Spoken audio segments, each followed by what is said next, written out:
Skabeeva, well-known Russian propagandist, she made this absolutely horrific video where she was saying that because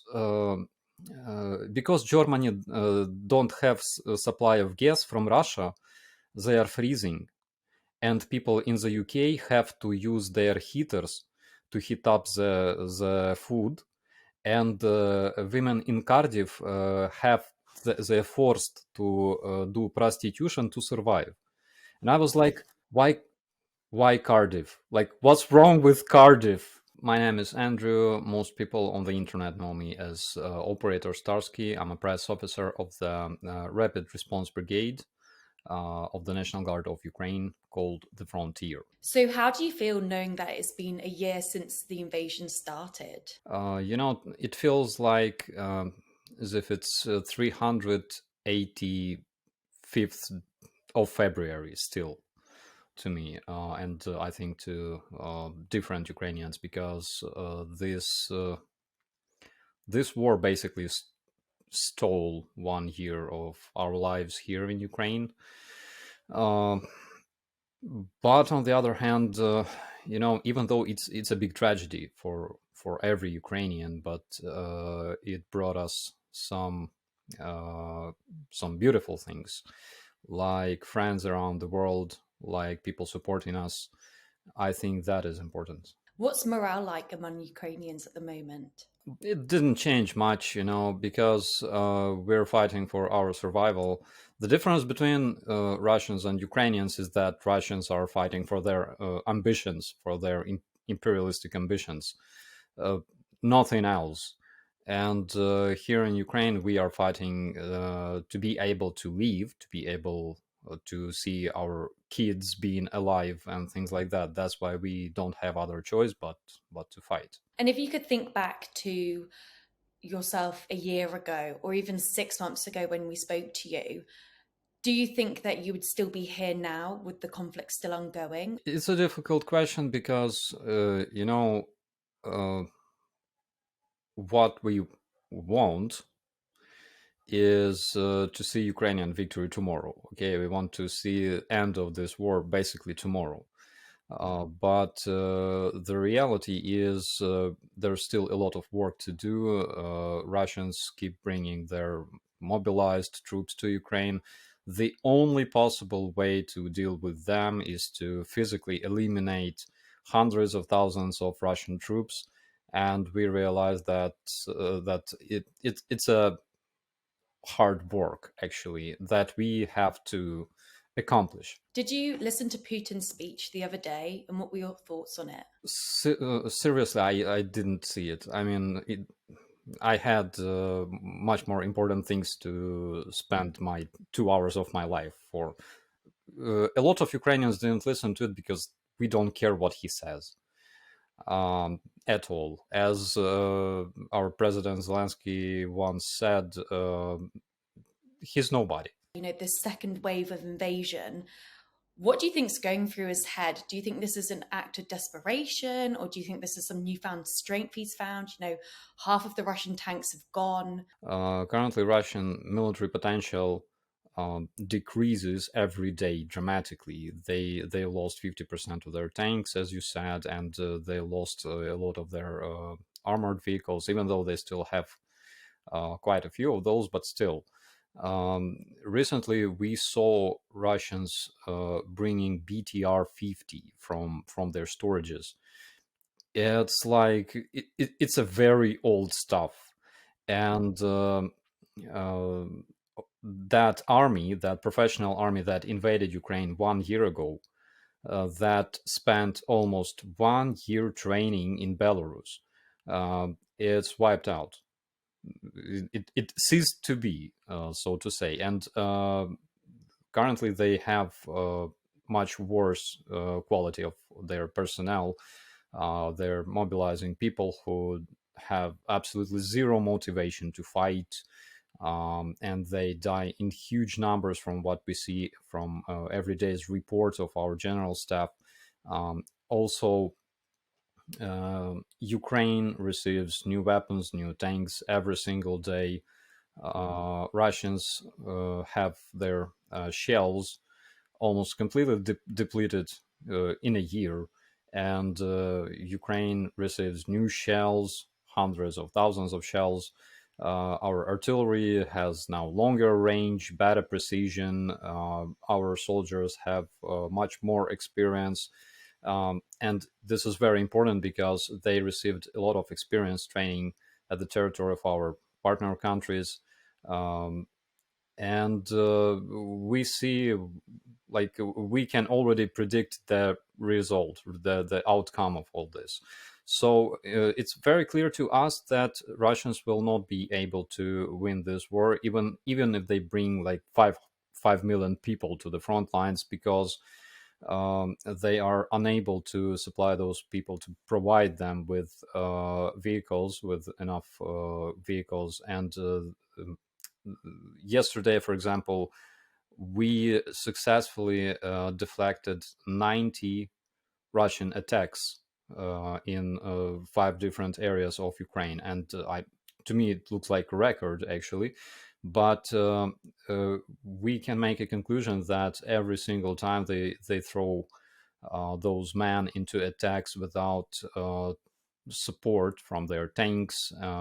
They still use their artillery, of course, but it's not as close to what we saw a year ago, when they had like 20 times more artillery than we did, and things like that. So um, Russians have zero chance. They will all die. And uh, modern wars are fought with the machines, and who has more artillery, more modern tanks and vehicles, prevails on the battlefield, let alone the experience, right? So I think Russians will meet their inevitable demise in the end of this war. How much time it takes, it's a different question. There are some experts who, spend all their time assessing and analyzing the situation, and they're brought to studios and things like that. I'm not that kind of person. I don't have so much, access to the information, but I see tendencies, and that's what I can say about it. And if you can look back on this last year, what has made Ukraine be so effective in fighting the Russians? I can tell you this: Russians made biggest mistake of their life by attacking Ukraine, because you don't want to attack Ukraine. That's a law. You don't want to attack Ukraine. The reason why Soviet army was so feared by the West for all those years, the only reason was because Ukraine was part of the Soviet army. That's all. So you don't want to mess with Ukraine. That's the only reason. And people didn't know about it.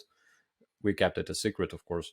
And another thing was that Russians were convinced that they would be welcomed here, And I think this is the moment when they fell victims to their own propaganda. They believed that Ukraine was gonna just give up or meet them here as liberators. It will never happen, because Ukraine is a different country. We are different nation. We're a European nation, and we don't want to have anything in common with those invaders. And last time you spoke to us at Times Radio, you didn't seem that phased about, the threat of nuclear weapons. Do you still feel the same? Putin says exactly what scares West the most. Let's put it this way: all the topics that can scare the heck out of Western people, they are brought public. They are made public by Russians, and they specifically use it as their informational warfare. Nothing new here, absolutely. And again, Putin doesn't need any kind of justification uh, regarding his nukes. I mean, he doesn't need any justification to invade other countries. Uh, my biggest advice is just stop listening to what they say. It makes no sense, and it makes no sense. Also, since the invasion last year, we've had three British prime ministers. So I'd like to know, how do you think Rishi Sunak's done in terms of providing support to Ukraine? I don't follow foreign politics a lot. Unfortunately, I'm a military, but I what I can say is that we still feel the support of the UK, of British people, and I think it's normal because uh, majority of civilized countries of the free world, they already agreed that yeah, we have to help Ukraine because Russians are terrorists and what they do is completely despicable. So we still keep receiving the all the aid from the UK, and we are so grateful for this. I can tell you definitely that Ukrainians could never imagine that the UK would support us, but we will never forget your help. Looking at your YouTube channel as well, when I spoke to you, we talked about whether there's been a sustained interest in what's happening in Ukraine. Have you found that that has stayed the same? Has it increased or decreased in terms of like your channel's audience? My YouTube channel keeps growing, but at the same time, it's very hard to tell if people are still interested as much as they were because my content is being constantly reported by hordes of Russian bots. I receive like numerous reports every single day on my regarding my content. Some of my videos, uh, which by the way were most innocent videos on my YouTube channel, they're gone because of that. And one time I was explaining what happened to Maria, and that video, even though it didn't contain any graphic content, nothing like that, it just was, blocked. I received a strike for that because Russians still use their bot farms to, report content, and that's what they do. 1 month ago, Ukrainian Security Service arrested a bunch of Russian agents here in Zaporizhia, and they um, raided an underground boat farm, and they confiscated more than 2,000 SIM cards, which means 2,000 unique users in social media.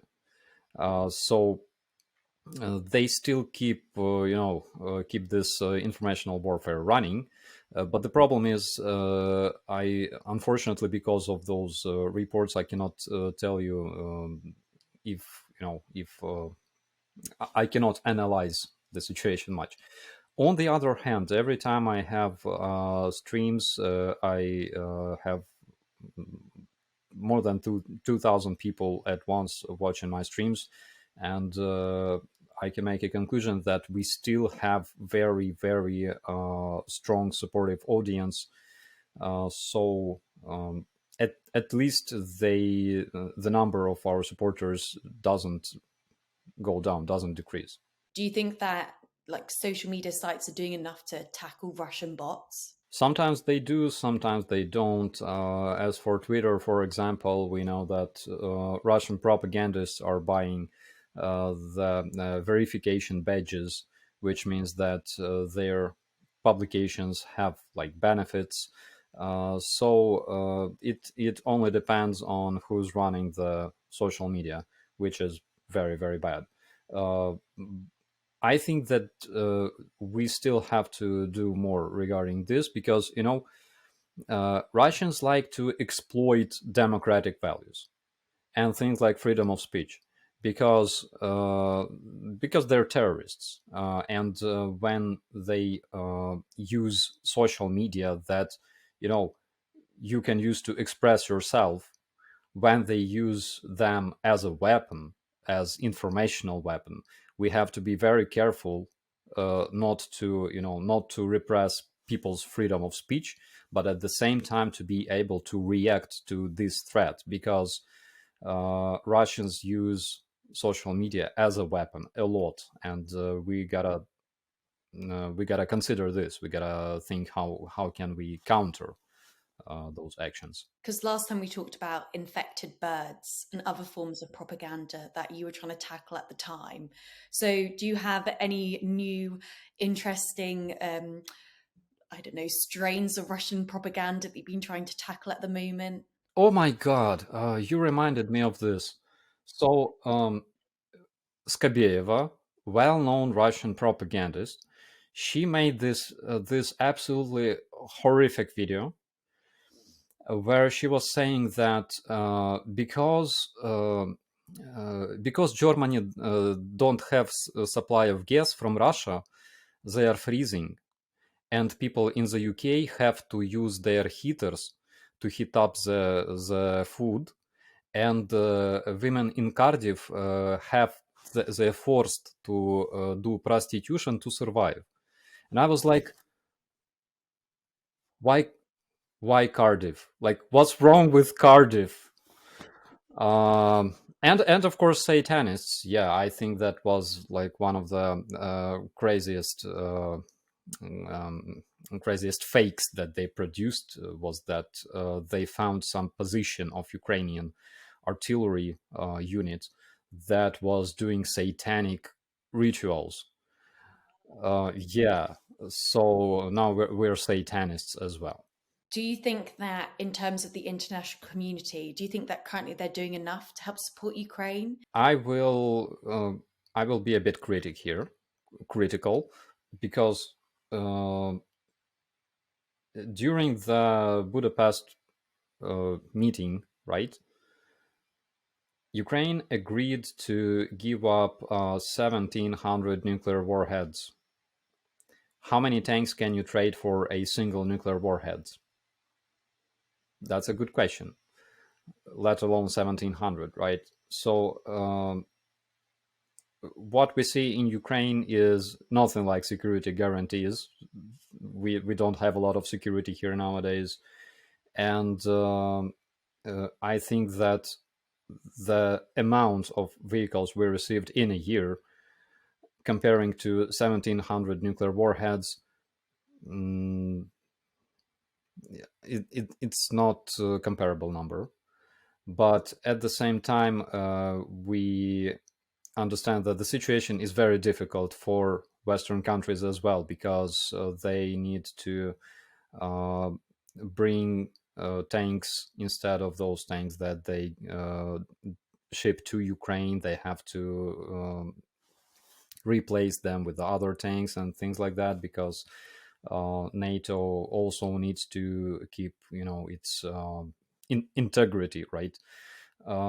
So that's just a difficult situation, and I think the only people to blame for that is actually Russians, because um, we were very, very naive for years, expecting that we can just trade with them. We can try to have some good relations, like people on the West do, have some partnership, and then those natural born invaders would eventually become better.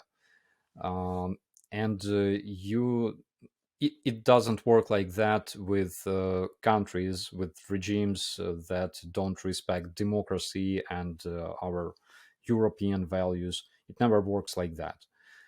So I think it's very good that eventually people around the world, they realize that you cannot become a hostage of a terrorist country, whether it's we're talking about being an economic hostage or like actual hostage.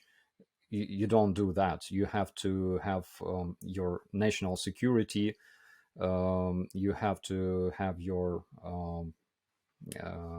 basically uh, partnership and trade with people that whom you can trust. What would you like to see from the international community over the next few months?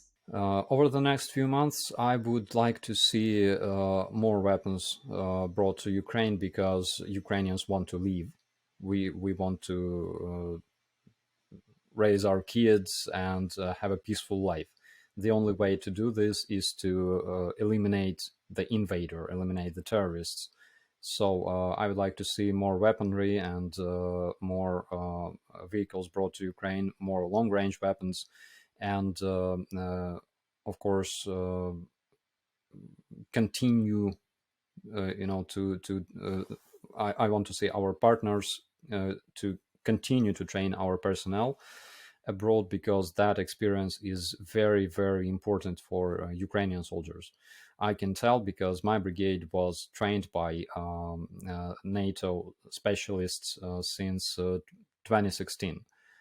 We were among the first Ukrainian units that were created according to NATO standards, and we were very, very efficient in areas like Svetlodarsk and Rubizhne and Severodonetsk, now in Bakhmut. And this important, I can definitely tell you, this important is this experience that we received during those trainings. It's very, very important thing for Ukrainian soldiers. There's talks that, and predictions that this conflict could be going on for another year. What do you think? Pessimistically, yeah, it can take years and years. Pessimistically, I'm not sure if Russia can sustain fighting for so long. They have resources, of course, but again, if Ukraine can be provided with tanks and weapons um, by our allies, Russia doesn't have a lot of allies, to receive tanks from, because their closest allies are like Iran. You know, um, again, Russians' GDP is something like 1.4, 1.7 trillion dollars a year. European GDP combined is 20 times of that. And American GDP is also 20 times of that. And I think we can understand that Russia cannot fight against the whole world. Are you concerned that international support might start to fade? When people start to realize that this is for the long haul? This is exactly what Russians want to see. But the tendency is that we can say that this support is only getting stronger. Because 1 year ago, nobody talked about delivering long range weapons and tanks and jet fighters to Ukraine. And we're talking about it today. So I think this support will only get stronger and stronger because, again, more and more people stop being afraid of Russia on the first place. And they realize that in the world, where the biggest country on the planet is actually a state sponsor of terrorism and it's ruled by terrorist regime, we have to improve our own security. So the tendency would be just to increase security in the countries around the world and help Ukraine more than today. So, my last question would be, in a year's time, what do you expect will be happening? I want to see Russians running away because it will be the best thing they can do to save their lives. I want to see our territories liberated. Above all, I want to see my friends from abroad because in this situation, I cannot just hop on a plane and fly to other country and meet my friends. And today I have a lot of those in different countries of the world. So I would love to see their faces finally.